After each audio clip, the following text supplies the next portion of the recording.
We get all our energy and organic molecules from food. Before we can use the molecules we eat, they have to enter our cells, starting with the cells lining the small intestine. Let's zoom in to the surface of a cell. The plasma membrane is selectively permeable.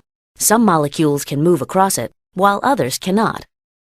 How do materials enter and leave cells?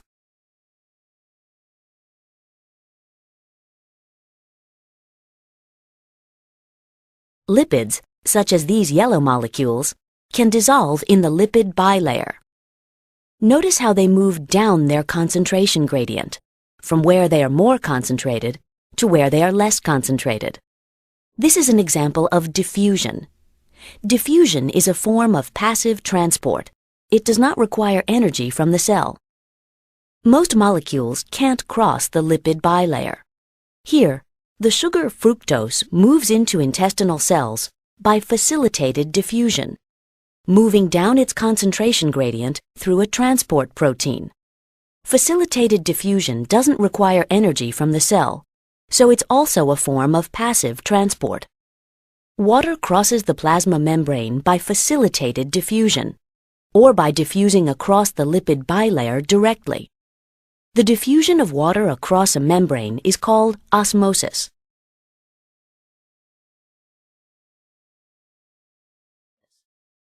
The sodium-potassium pump moves ions against their concentration gradient, from where they are less concentrated to where they are more concentrated.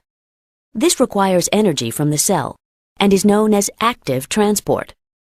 Energy from ATP is used to move sodium ions out of the cell and potassium ions in. Another type of active transport is co-transport.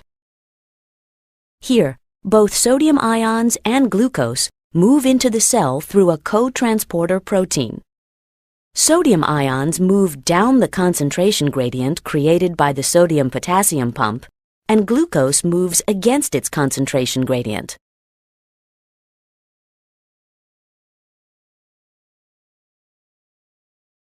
Now let's move to the other side of our intestinal cell.